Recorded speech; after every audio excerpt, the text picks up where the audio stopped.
Hindi ka ordinaryong Pilipino. Tama, mali? Ordinaryong Pilipino ako, Mr. Hindi, Chair. hindi ka ordinaryong Pilipino. Vlogger ka eh. No, I'm a manggagawa ako, Vlogger Mr. ka. Chair. Lahat pa ng ordinaryong Pilipino, vlogger? Mr. Chair, manggagawa ako. Madali lang. Okay, Mr. Chair, if you think that you are violated by my exercise of my freedom, you would have your right and No, be no, in court Mr. Chair, so that don't so worry. that the maliciousness Mr. of that Chair, statement don't can be worry. I'm sorted not out going in the to charge you proper in court. authority. Don't worry. I'm not going to charge you. If I charge you in court, matatalo ka eh. Tumatawa ka pa eh. Thank you, Mr. Chair. Natatawa ka sa akin eh. No, Mr. Chair, Oo. I am expressing my gratitude, Mr. Chair. Ganun ba?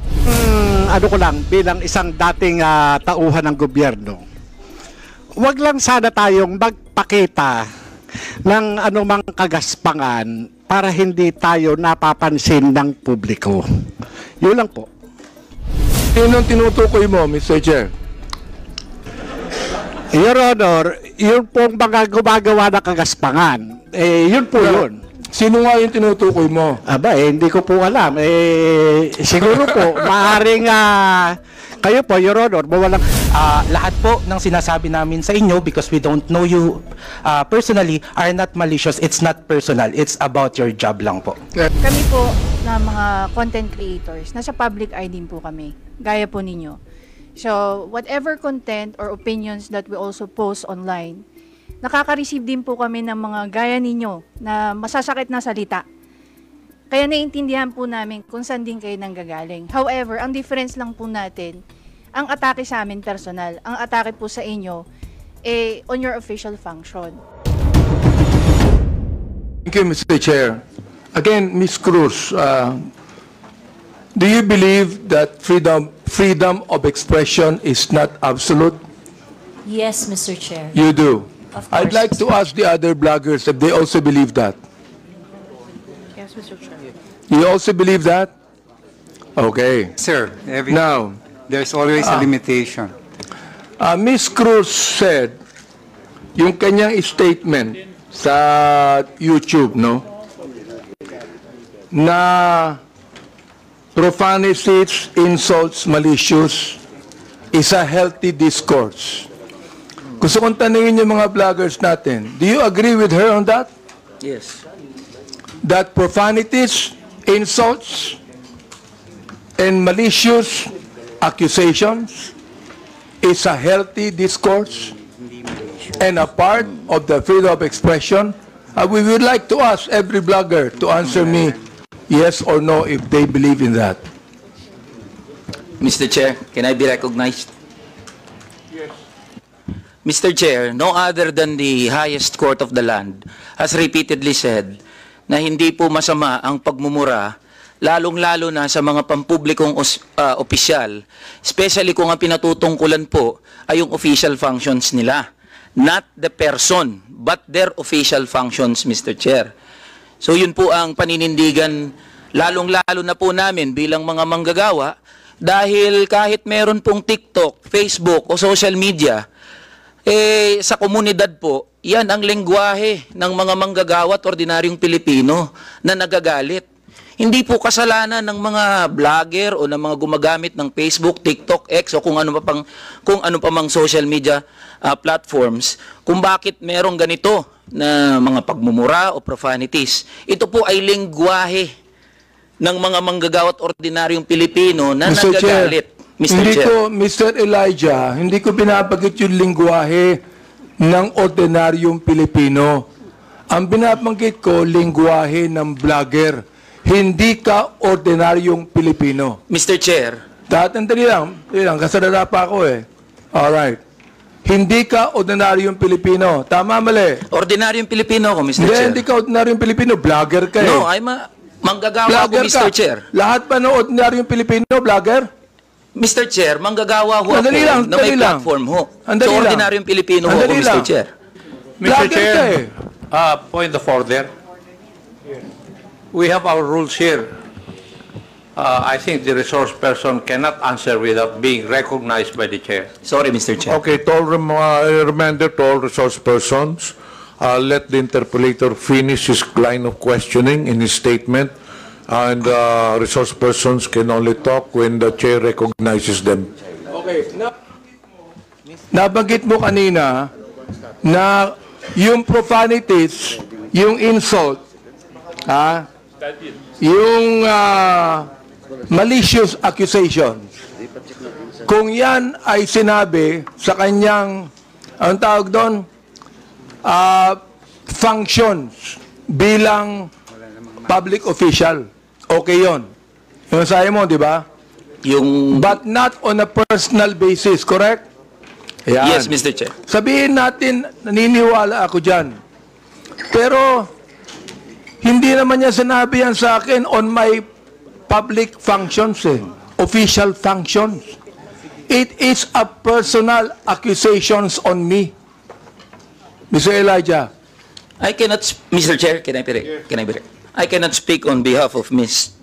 Joey, Mr. Chair. Inaano ko lang yung sinabi mo. Yes, Mr. Chair. Okay, now I'd like to ask Ms. Joey, Ms. Cruz, are you insulting me on my public official functions, or it is a personal accusation on me?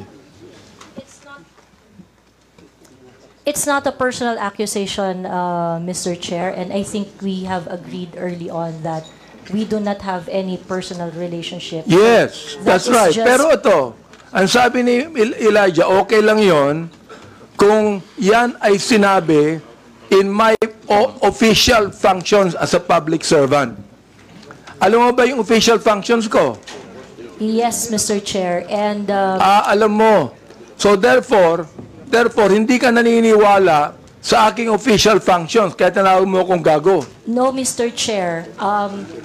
The observation that I uttered to describe your performance of your official action, that is my observation. That is what I felt. Well, inobserbuhan mo ba yung aking official functions? Yes, Mr. Chair. Inobserbuhan mo since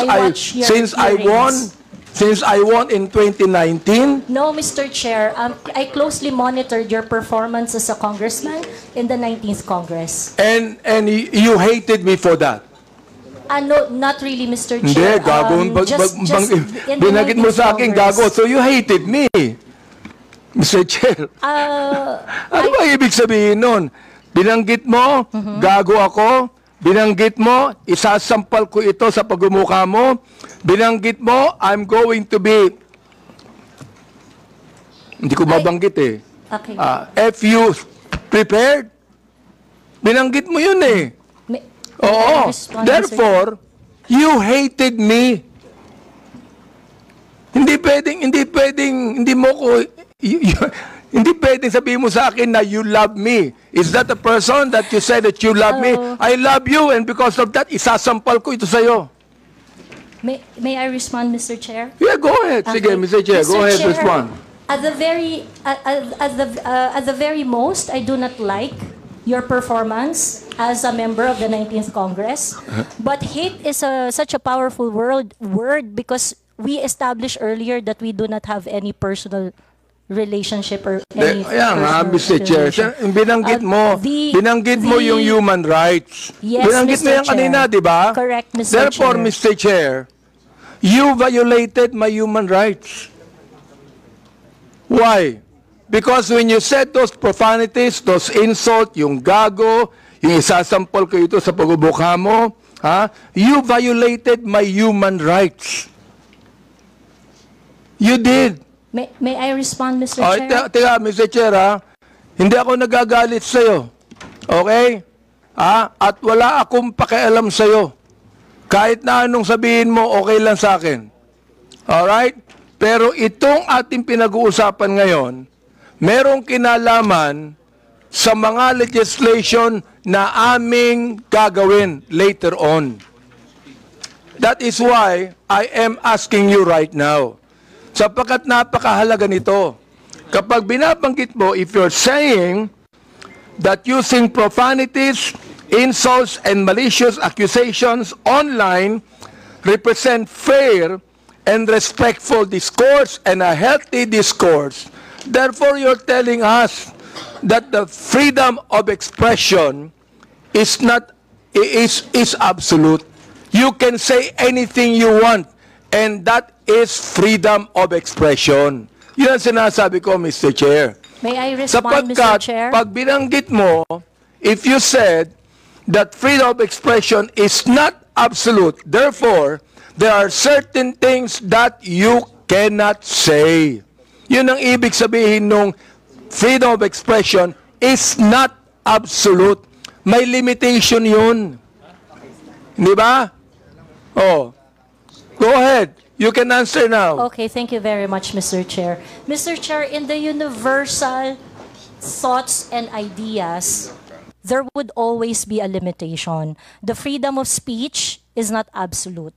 And the limitation of freedom of speech is well defined. Under the law, under the jurisprudence, there are things that you cannot say. There are things that Mr. Chair, you what cannot- jurisprudence are you talking about? Supreme Court decisions, Your Honor. Can you tell me what law? Example of law that limits your Yes. freedom of expression. For Can you example, tell me Mr. the Chair, jurisprudence? Yes, Mr. Chair. For example, Mr. Chair, there is, I cannot specify the specific law, Mr. Chair. There but is a law on libel. Yeah, law There on is a libel. law on slander.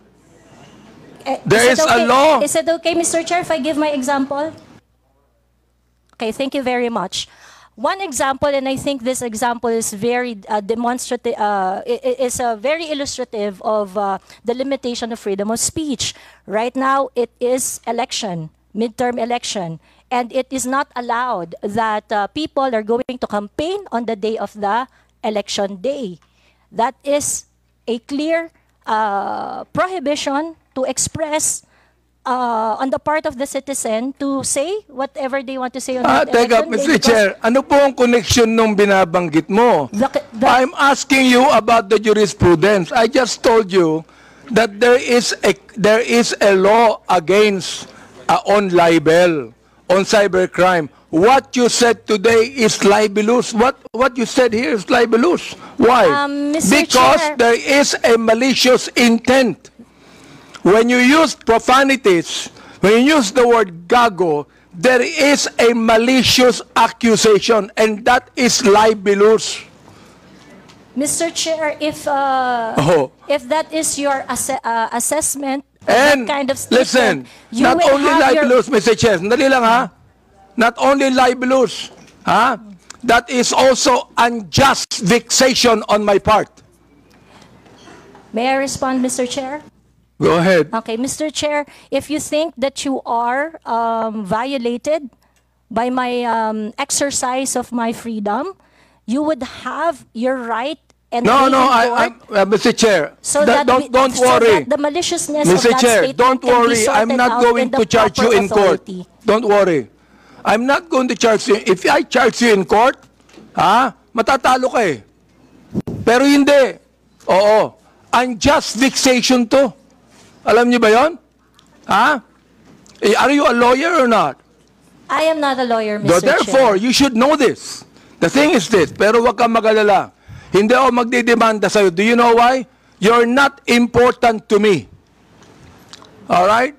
Ang dahilan lamang, kaya natin ginagawa ito, para magkaroon kami ng idea kung anong legislation ang nais naming gawin. Pero ikaw, you are not important to me. Alright? Oo. Thank you, Mr. Chair. Yan. Kaya, huwag kang mag-alala.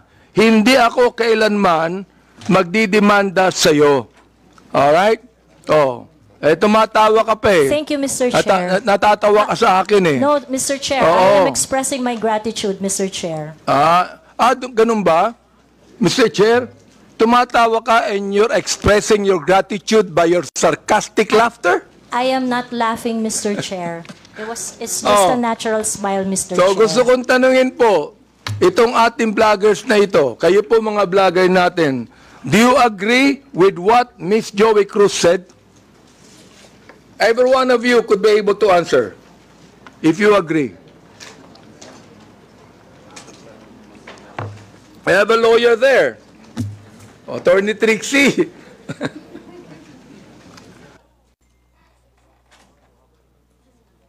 Attorney Trixie, you have the floor. Thank you, Mr. Chair. I disagree with Ms. Joey. I believe that there is, instead of a limitation on the freedom of speech, I believe that speech is either protected or not protected. Thank you very much. Those that are covered by the law, such as the law on inciting to terrorism, inciting to rebellion, and so on, are unprotected speech. And those that are not covered by any limitations by the law are protected speech. The Supreme Court has said that expressions of frustration are protected speech. And therefore, although we differ, Ms. Joey and I, on the approach to the problem, we agree on the solution. Okay, let me ask the other bloggers that we have. Each of you could be able to answer and tell me if you agree with Ms. Cruz on that. Your Honor, Mr. Chair, I am Dr. Mata.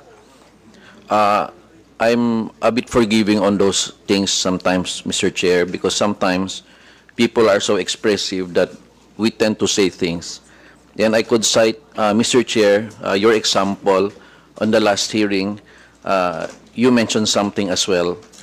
I won't mention it now, but you said it's something, but I know it was withdrawn as well. So there's no, I'm not affected by what you said, because sometimes you're just, in your emotions, you tend to say things, which you said, TANGA, but it's okay, Your Honor. Mr. Chair, let me answer that, no? When I say TANGA, binalik ko lang sa kanya eh. Siya ang unang nagsabi. Siya ang unang nagsabi. Para bang pinukul ka ng balisong, nasa lubog yung balisong, binalik mo sa kanya. Kaya ako binanggit. Hindi ako ang unang nagsabi. Ang unang nagsabi, yung vlogger mismo. Ibinalik ko lamang sa kanya. Oh, ngayon, ako ang masama. Samantalang yung vlogger na nagsabing tanga ang gobyerno, hindi masama. Nung ako ang nagsabing tanga, ako naman ngayon na masama. Ano ba talaga, Mr. Chair? Yes, thank you for your explanation on that, Mr. Chair. Mr. Chair.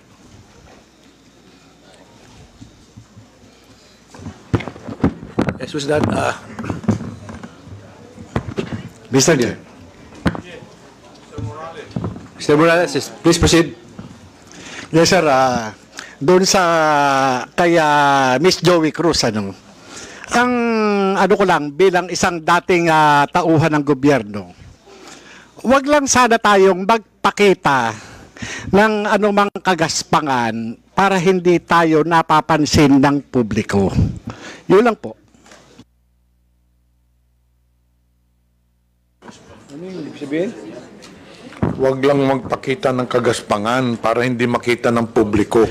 Yes, Your Honor, Mr. Chairman. Yun lang po. Kasi kung magpapakita tayo ng kagaspangan at makikita ng publiko yung hindi naaayon na kilos ng isang public official, talagang makikita po tayo. At yun mapapansin ng publiko. Huwag naman sana tayong masasaktan. Sino ang tinutukoy mo, Mr. Chair? Your Honor, yun pong mga gumagawa ng kagaspangan. Yun po yun. Sino nga yung tinutukoy mo? Aba, hindi ko po alam. Siguro po, maaaring kayo po, Your Honor, mawalang galang na po, nasa inyo po yun kung sino po yung mapapatungkulan nun. Mr. Chair, ano ba yung kagaspangan na narinig mo? Sino yung nagsabi ng kagaspangan? Your Honor, ito po bilang isang dating tauhan ng gobyerno. Nagiging maingat dapat ang isang tauhan ng gobyerno habang siya ay nanunungkulan. Katulad ng pagnanakaw, pag-aabuso sa tungkulin, pagmamalabis. Yan po yung isa sa mga dapat na tinitingnan natin. At kung tayo man ay tauhan ng gobyerno, dapat ginagampanan natin ng buong husay, buong giting, tulad ng mga alagad ng batas na handang ialay ang sarili niyang buhay para lamang doon sa sinumpaang tungkulin. Mr. Chairman. Mr. Chair, tama yung binanggit ni Mr. Morales. Tama eh. Pero ang tinatanong ko sa'yo, nag-a-agree ka ba sa sinabi ni Ms. Cruz? Saang particular, Your Honor, Mr. Chairman? Hindi ka pa na nakikinig sa akin eh. Bira naman buhay ito. Pagpaumanhin niyo po, Your Honor, at nangati po yung aking binti, maaring hindi ko po wala kang napansin. karapatang magsalita kung hindi mo narinig lahat ng mga sinabi. Iyon pong narinig ko. Very clear Meron po. po akong narinig. Very clear, Mr. Chair, ang sinabi ko. Kanina, pinag-uusapan natin yung lahat ng mga binanggit ni Ms. Cruz. And I'm asking you now, kayong mga vlogger. Oo. Mga objective naman kayo, di ba? Ano ang palagay nyo rito? Palagay nyo ba na itong malicious, ito ulitin ko para malaman mo, itong malicious, profanities, at insults, accusation na ibinigay po ni Ms. Cruz, ay kasama po yan sa tinatawag nating protected discourse o kaya naman healthy discourse or freedom of expression? Yun po pinoprotektahan ng batas. Ito po yung pong opinion o saloobin ng isang mamamayang Pilipino patungkol doon po sa pagkukulang ng isang public officer. Yun po hindi pinoprotektahan ng batas. Ito po yung pag-iingganyo ng paggawa ng illegal o labag sa batas. Yung pagkukulang, Mr. Chair. Kung walang ginawang illegal, may karapatan ba siya? Kung walang ginawang illegal, Your Honor? Depende po Depende po sa napapansin at kung po sa nagbibigay ng opinion. Miss Joey, meron po ba akong ginawang illegal? Meron po ba? Nothing that I said in Yun, wala akong ginawang illegal. Meron ba akong ginawang immoral? There are things that I may not agree. You may not agree, that's fine with me. Yeah. Pero ang tinatanong ko, meron ba akong ginawang immoral? I agree that there are some things that you do not agree. Okay lang yun sa akin. Differences in values, Your Honor. Di ba? Pero wala akong ginawang immoral o illegal. You said that yourself. So therefore, anong ibig sabihin ng profanities, insults, and malicious accusations you gave to me? Yun ang tinatanong ko. May I answer, Your Honor? Yes, go ahead. Okay. First of all, Your Honor, I would just like to take exception once again that I never agreed to anything, any statement that is malicious as part of freedom of speech. It's not. What I said are not malicious. Those are observation on my end, and the profanity is part of part of my expression of discontentment, disgust, because my expectation for a public officer is not Therefore, met. Mr. Chair, when you're saying that a public official who is not doing anything illegal or immoral, and you said something malicious, insult and profanities, Again, that is your observation. And you have the right to say that.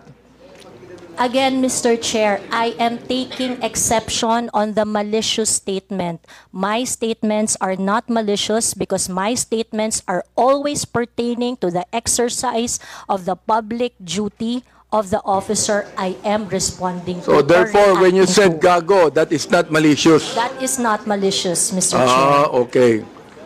That is not malicious, Yes, Mr. Chair. Oo. Pero ako, Miss Cruz, kahit kailan, hindi naman kita kilala, hindi ko alam ang ginagawa mo, wala akong karapatang tawagin kitang gago. And I respect your opinion, Mr. Chair. Not my opinion. That is my belief. I Iba yung respect your opinion, belief, Mr. iba Chair. yung belief. Okay. I'd like to ask the other vlogger if they agree with Miss Joey on that. Una po, I agree po na this is not malicious kasi na-establish na po na hindi po namin kayo kilala personally. And kung sabihin namin mahal namin kayo, it is because of your work as public official. Hindi po ibig sabihin mahal po namin kayo bilang kung ano pa man, malisyoso. And when we say we don't like what you are doing, it is also not malicious. It pertains to your job as a government official. So I think magkaiba din po kasi yung sukatan sa public official and also private citizen. So I think it's important for us to understand the difference of and the limitation doon sa public official and sa private citizen. And I agree po. Lahat po ng sinasabi namin sa inyo, because we don't know you personally, are not malicious. It's not personal. It's about your job lang po. Sometimes, Mr. Chair, I'm not onion-skinned. Ayan, kilala ako ni Congressman Glenn. Kaibigan ko yan. I'm not onion-skinned. Ang ibinabagit lamang natin dito is how do we limit this? How do we regulate this? Yun ang aming inaanong batas. How do we regulate this kind of statements? Na masyadong personal to eh. Diba? Hindi ko na nga pinapansin eh. Oo. Kung hindi lang binigay sa akin itong mga bagay na sinabi eh, makikita ko ba to? Hindi ko nakita to eh, Miss Joey Cruz eh. I don't even care about that anymore. Hindi ako apektado dito eh. Hindi ba? And the thing is this, kayo makakatulong sa amin for us to be able to craft a better legislation to what? To tell you that the freedom of expression is not absolute. Yun ang nais naming sabihin dito. So, yung the rest of the bloggers, if, yes, Attorney Glenn, go ahead. Thank you, Mr. Chair. While we recognize the plenary power of this Congress to enact legislation to limit freedom of speech or expression, I would just like also to exhort the members of Congress, the honorable members of Congress, to remember that the exercise of free speech, public officials should not be onion-skinned. I know hindi po kayo onion-skinned, Congressman Honorable Abante. Public officials should not be onion-skinned, and that free speech serves as a scalpel that removes the abscesses of officialdom. I quote the jurisprudence. It's a landmark decision of the Supreme Court. So we have to make a tight balance between limiting the freedom of speech and, of course, when it comes to public acts of public officials. Yun lang po, Mr. Chair. May we hear the others, Mr. Chair? Go ahead. Yes, Mr. That Chair. handsome man right there. Ako po, Mr. Chair. May I be recognized po? Mr. Chair, sundan ko lang po yung binanggit po ni Attorney Trixie about protected speech. I don't know the specifics of what Ms. Joey said. Be that as it may, Mr. Chair, kung yung pong mga binanggit niya ay nakapatungkol po sa official function, then it is warranted. If it pertains to the personal po na buhay, then it is unwarranted. Naiintindihan po namin yung predicament, Mr. Chair, ng mga congressman natin, ng mga public official natin na talagang nasa scrutiny ng taong bayan. Pero hinihingi rin po ng taong bayan, lalong-lalo na ng mga manggagawa, ang pag-intindi po ng ating mga congressmen doon sa kung ano yung nararamdaman at ano yung pakiramdam, emosyon ng mga tao patungkol doon sa function po ng ating mga public official. I believe yung mga binanggit po ni Ms. Joey, it is part of protected speech. And I think doon po pwede tayong magkaisa. That's all, Mr. Chair. Meron pa. Yes, Ms. Mr. Chair, good afternoon po.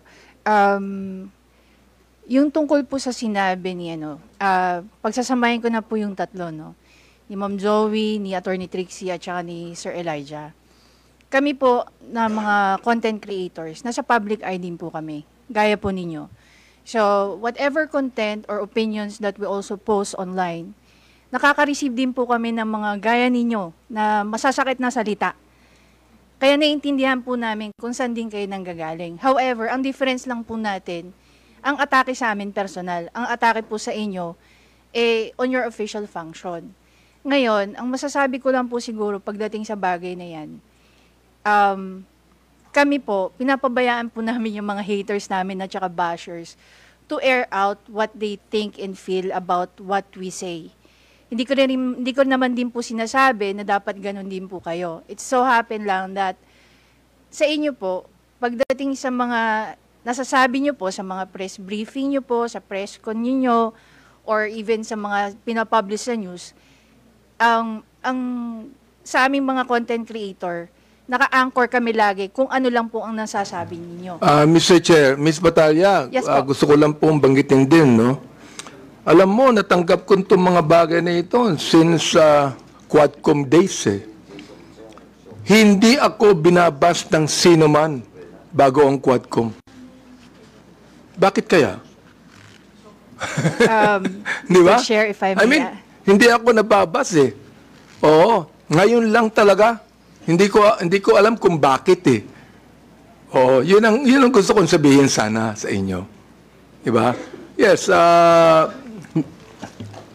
Manuel Mata po. Mr. Chair, yes, Mr. Mata, yes. that is exactly the point kung bakit hindi po tayo nakafocus dapat dun sa mga protected naman na speeches ng mga tao. But the reason of frustration, ano po yung context bakit po nasabi yun ni Ms. Cruz? Para alam po natin kung bakit siya na-frustrate, bakit niya po nasabi yun, and yun po yung masolusyonan natin. I think dun po sana tayo nakafocus, and I think yun yung rason kung bakit sinasabi ng batas natin na dapat hindi onion skinned yung mga government official para nakafocus tayo doon sa totoong problema and cause of frustration ng mga tao. Mr. Chair, sinabi ko na hindi ako onion skin, di ba? Yes po, Mr. Chair. The fact that you are here talking with us Yes. with this kind of respect is, I agree. Kaya, Mr. Chair, hindi ko talaga, Chair. since the time na yung Quadcom, hindi ako nagsalita ng anuman sa inyo o nag-vlog sa akin. Miss Joey, hindi ka nakarinig sa akin anuman salita, di ba? Miss Joey, you have never heard me say anything against you or about you. Am I right? Yes, sir. Yes, Mr. Chair, we do not know each other personally. Ayun. And then, ganito. I have never said anything about you nor anything that you have said against me. Am I right? Sorry, Mr. Chair. I have never said anything about you or anything against you, even if you said something against me. Am I right? That is correct, Mr. Chair. Ayun. Yun ang gusto kong sabihin sa inyo.